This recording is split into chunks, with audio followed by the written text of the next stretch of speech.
Halo sahabat-sahabat Dema Hendrik, rekan-rekan pionir sekalian, senang bertemu dengan sahabat-sahabat saya.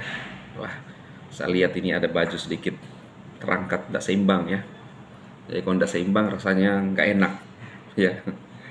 Oke, ini kabar yang luar biasa bagi rekan-rekan pionir atau pemain-pemain kripto di bangsa kita ya. Nah, sebelum saya ngomong-ngomong lah ya, kita langsung aja lihat ini berita yang luar biasa ini ya.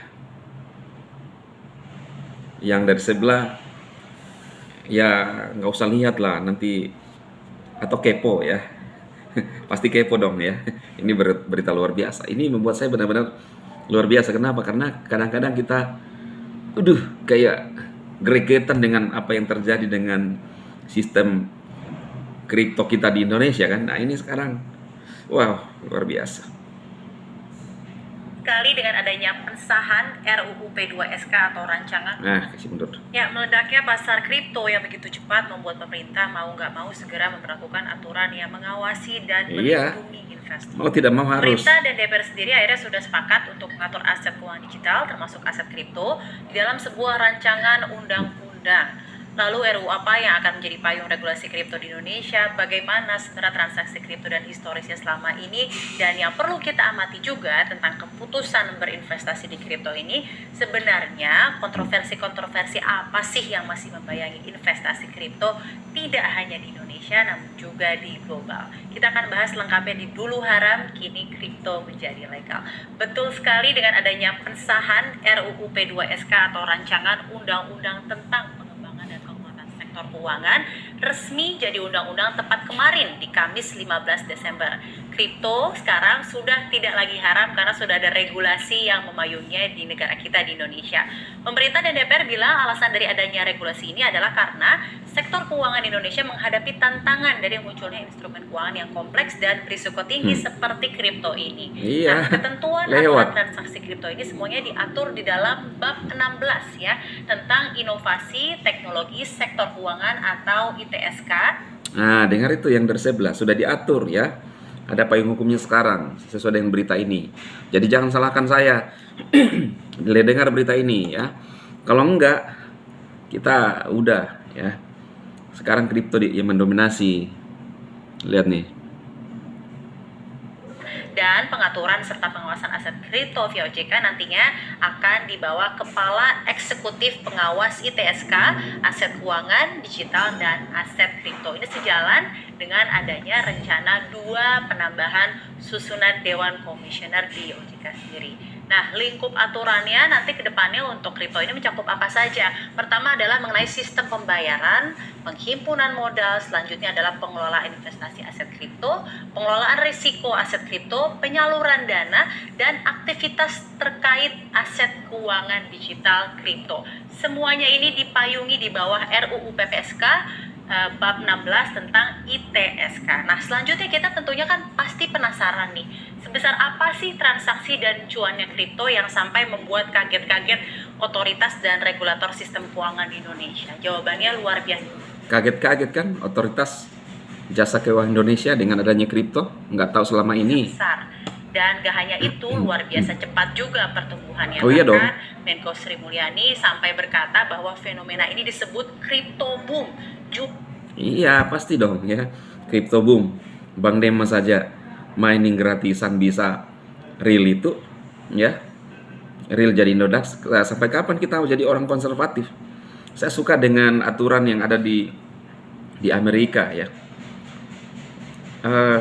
Hak itu kebebasan ada sama masyarakatnya ya.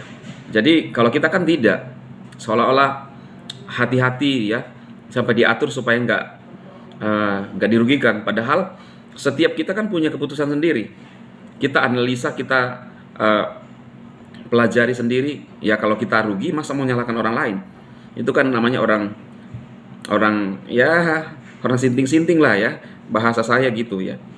Masa kamu yang berusaha sendiri, ya ibaratnya gitulah. Kamu yang memulai usaha, waktu usahamu gagal, kamu salahkan orang lain. Itu kan orang sinting-sinting. Iya toh? Sama kripto. Lu beli kripto, ya lanjutkan dulu inilah. daripada. Jumlahnya yang tadi hanya ratusan miliar jadi triliunan. Nah, lihat. Tiba-tiba bust dalam semalam, dan itu adalah masalah tata kelola. Jadi semakin jelas ya kenapa pemerintah Itu kan masalah sistem, ekosistem. Ya kurang lebih sama dengan saham lah.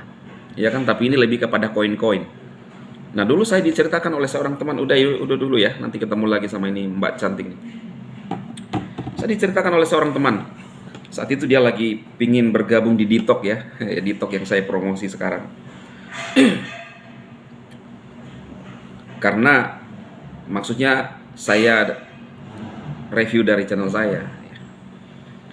Karena menurut saya bagus untuk saya, tapi jangan ikuti saya. Tadi saya bilang, saya yang beli sendiri, saya yang sadar ketika ada tawaran, ya saya jangan salahkan yang menawari saya lagi dong. Kan lu yang untuk diri sendiri nih, ya toh? Sama halnya saya beli HP, waktu rusak ini HP, masa saya salahkan penjual HP atau pabrik HP? Kan enggak. Resiko sudah ada sama saya. Kita harus jadi orang cerdas ya. Jangan jadi orang miring-miring. Nah, ekosistem. Seorang teman, dia lagi penasaran dengan koin Ditok, lalu kemudian dia komunikasi dengan saya. Saya bilang, kalau Mbak mau, aktifkan aja penambang yang terkecil lah ya. Kalau perokok paling 5 bungkus rokok ya udah, iya kan? Nah, dia cerita temannya punya saat itu tahun berapa dia menambang Bitcoin. Ada temannya yang ketawai juga, temannya itu. Ngapain tuh kamu nambang-nambang itu kan untuk game, kata dia. Ya udah, stop menambang. Gara-gara diketawain sama temannya kan, ya.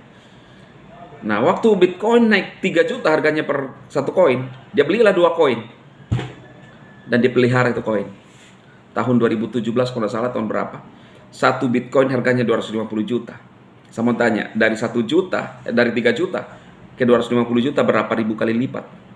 Nah, itulah koin kripto, iya toh.